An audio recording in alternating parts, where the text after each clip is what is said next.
Hello बच्चों। आज 9th class की पहली मैथ्स की क्लास है। 10th और सेकेंड ईयर के क्लासेस तो शुरू हो गए थे। चलिए, बुक आपके पास भी नहीं है तो मैं कोशिश करूंगी ऐसे पढ़ाऊं कि आपको बुक की कमी न महसूस हो। और जब पढ़ाने के बाद मैं एक्सरसाइज के जो क्वेश्चंस हैं वो मैं आपको व्हाट्सएप कर दूंगी। आप सॉल्व करके मुझे व्हाट्सएप कीजिएगा, मैं तुरंत चेक कर लूंगी। चलिए, लेसन फर्स्ट जो हमारा लेसन है वो है नंबर सिस्टम। हिंदी में संख्या पद्धति कहते हैं। तो नंबर सिस्टम शुरू करने के पहले हम जरा पुरानी चीजों को रिकॉल कर लें। आपको याद होगा सम संख्याएं। सम संख्याएं किसे कहते हैं? ऐसी संख्याएं जो 2 से कट जाती हैं, जो 2 से डिविजिबल होती हैं, उन्हें सम संख्याएं कहते हैं। जैसे 2, 4, 6, 8 एक्सेट्रा। आपके एक्सरसाइज में फर्स्ट क्वेश्चन ही है कि 1 से 20 के बीच की सम संख्याएं ज्ञात करनी है। विषम संख्याएं किसे कहते हैं? सम संख्याओं के अलावा जो संख्याएं होती हैं जो 2 से नहीं कटती उन्हें विषम संख्याएं कहते हैं। जैसे 1, 3, 5, 7 एक्सेट्रा। अब हमें जो नई चीज पढ़नी है वो है पूर्णांक, इंटीजर्स। ये जो पूर्णांक को अगर हम समझें तो पूर्ण अंक यानी कि पूरा पूरा जो अंक है वो क्या है? पूर्णांक है। ये जो पूर्णांक है ये 3 तरह का होता है। धन पूर्णांक,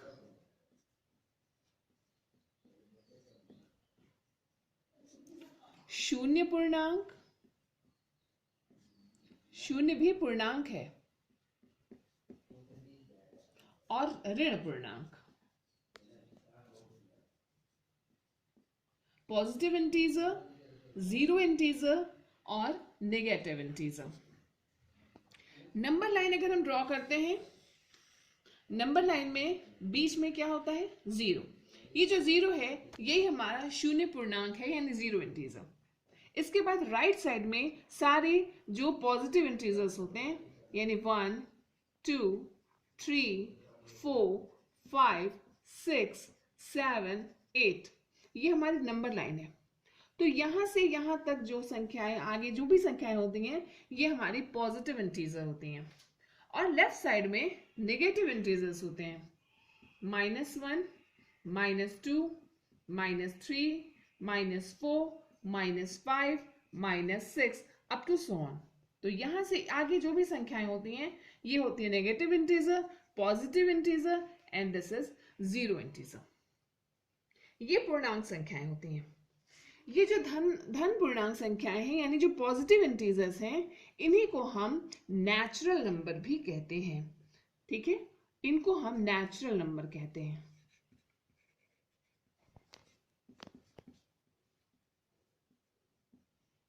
नेचुरल नंबर यानी कि वास्तविक संख्याएं, यानी वे संख्याएं जिनको हम काउंटिंग में यूज करते हैं, ये वास्तविक संख्याएं कहलाती हैं। तो वास्तविक संख्याएं कौन कौन सी हो गई? 1, 2, 3, 4, 5, 6। ठीक है, और सबसे छोटी जो नेचुरल नंबर है वो क्या है? 1 है। तो 1 सबसे छोटा धन पूर्णांक है। आपको ये छोटी चीजें पता होनी चाहिए। 1 सबसे छोटा धन पूर्णांक है। और जैसे मान लीजिए 1 है, 1 के बाद जो संख्या है 2, ये कैसे मिलती है? 1 में 1 ऐड करने पे क्या आता है? 2, 2 में 1 ऐड करने पे क्या आता है? 3। तो जो अगली संख्या है इसे हम इंग्लिश में क्या कहते हैं? सक्सेसर, है ना। और हिंदी में हम कहते हैं हमें अनुक्रमित संख्या कहते हैं हिंदी में हम। जैसे अगर 2 है, 2 की अगली संख्या हमसे पूछता है, इसको मैसेज शो करते हैं, वो क्या है? 3। 3 की अगली संख्या क्या होगी? 4 होगी। यानी कि कोई भी नेचुरल नंबर हमको पता है या धन पूर्णांक हमें पता है और उसका अगला धन पूर्णांक हमसे पूछता है तो हम उसमें 1 जोड़ देते हैं, हमें अगली संख्या प्राप्त हो जाती है। तो इससे अगर हम फॉर्मूले के फॉर्म में इसे बनाएं तो यदि n कोई धन पूर्णांक है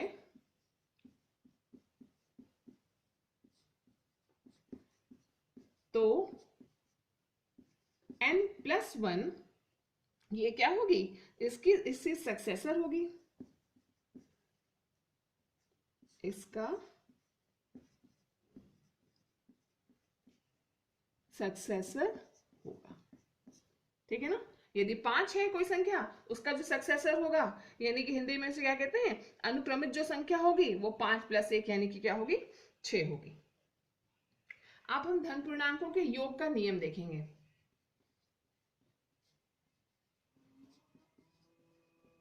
धन पूर्णांकों के योग का नियम, पहला नियम है वो है क्लोजर लॉ। आपको दिख रहा होगा आई होप। इसे हिंदी में कहते हैं संवरक नियम। संवरक नियम, क्लोजर लॉ का क्या मतलब, क्या होता है, इसकी डिफिनेशन मैं नहीं लिखवाने जा रही हूँ, आपको केवल मैं समझा रही हूँ। क्लोजर लॉ का मतलब है कि कोई भी हम दो पॉजिटिव इंटीजर्स को जब जोड़ते हैं तो आंसर भी एक धनात्मक पूर्णांक संख्या यानी पॉजिटिव इंटीजर ही आता है।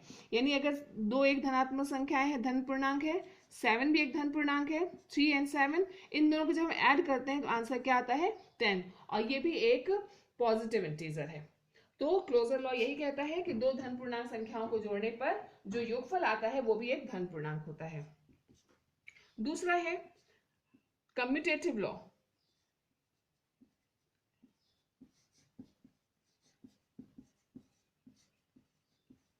कम्यूटेटिव लॉ, इसको हिंदी में कहते हैं क्रम विनिमेय। क्रम विनिमेय नियम। क्रम विनिमेय नाम से एकदम क्लियर है कि क्रम को बदल दिया जाए तो हमारे जो योगफल है उसमें कोई फर्क नहीं पड़ता है।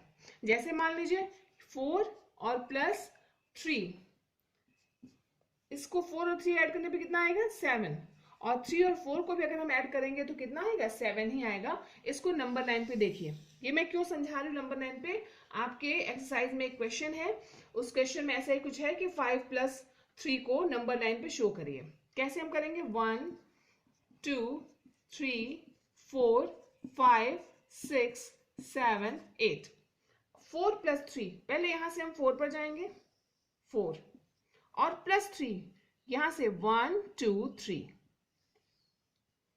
फाइनली हम कहां पहुंच गए, 7 पे, यानी 4 + 3 = 7। दूसरा क्या है, 3 + 4, आप ऐसे ही शो करेंगे इस क्वेश्चन में, 3 + 4, पहले यहां से 3 पर जाएंगे, 3, और +4 यहां से 4 कदम आगे, 1 2 3 4, देखिए हम फिर से कहां पहुंच गए, 7 पे पहुंच गए। मैंने एग्जांपल आपको इसीलिए बताया है कि एक्सरसाइज का वो क्वेश्चन आप आसानी से कर लेंगे। थर्ड लॉ होता है एसोसिएटिव लॉ।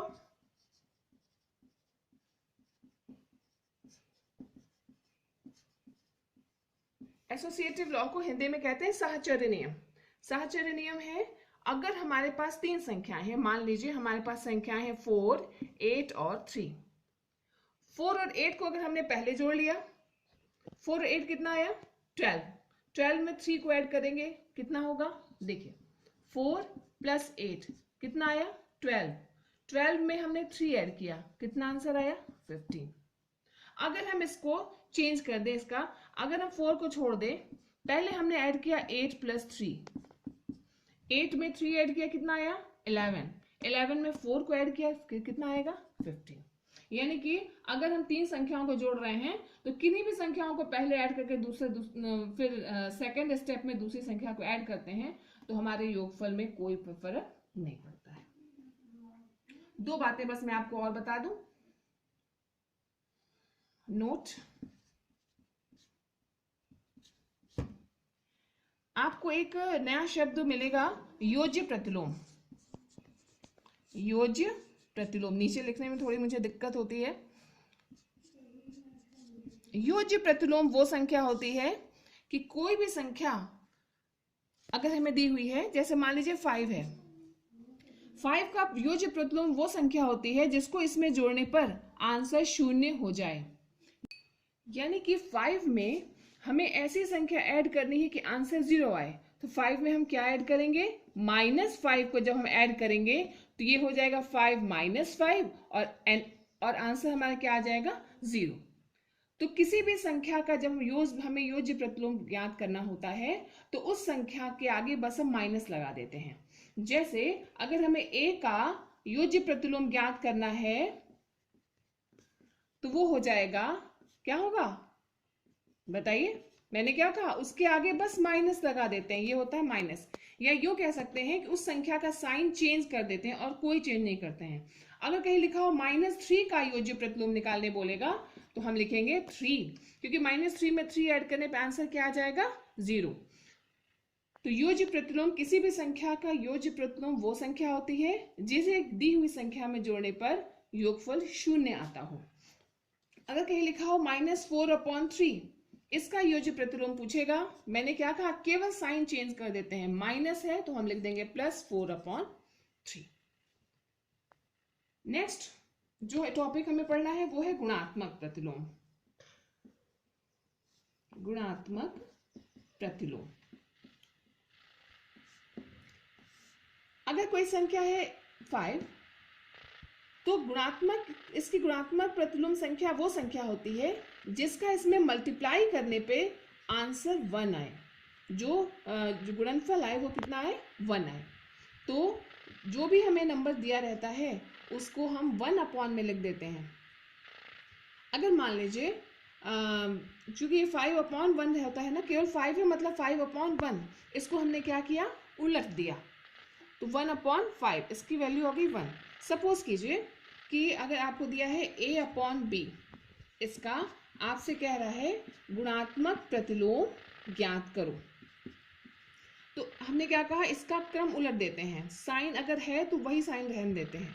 a/b का गुणात्मक प्रतिलोम हो जाएगा b/a। कहीं लिखा हो, जैसे ऊपर का ही मैं ले लेती हूँ, -3 का गुणात्मक प्रतिलोम, ठीक है, मैंने कहा था अगर -3 लिखा है तो मानेंगे 3/1, और जब गुणात्मक प्रतिलोम लेते हैं तो साइन को नहीं टच करते हैं, जो साइन है वही उतार दिया, इसको उलट देते हैं 1, इसको हम लिख देंगे 1/3।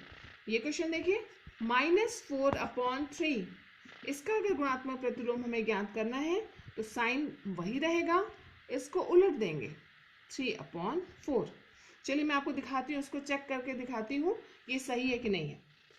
-4/3 में अगर हम -3/4 का मल्टीप्लाई करते हैं, आंसर क्या आना चाहिए 1। देखिए माइनस से minus, minus into minus plus हो गया, 4 से 4 कैंसिल, 3 से 3 कैंसिल, आंसर क्या आ गया 1। तो किसी भी संख्या का अगर हमें योगात्मक प्रतिलोम ज्ञात करने को बोलता है तो केवल उसका साइन चेंज कर देते हैं, और जब गुणात्मक प्रतिलोम ज्ञात करने को बोलता है तो साइन को हम नहीं टच करते हैं, केवल इसके अंश को हर में, हर को अंश में लिख देते हैं। थैंक यू, आई होप आपको समझ में आ गया होगा।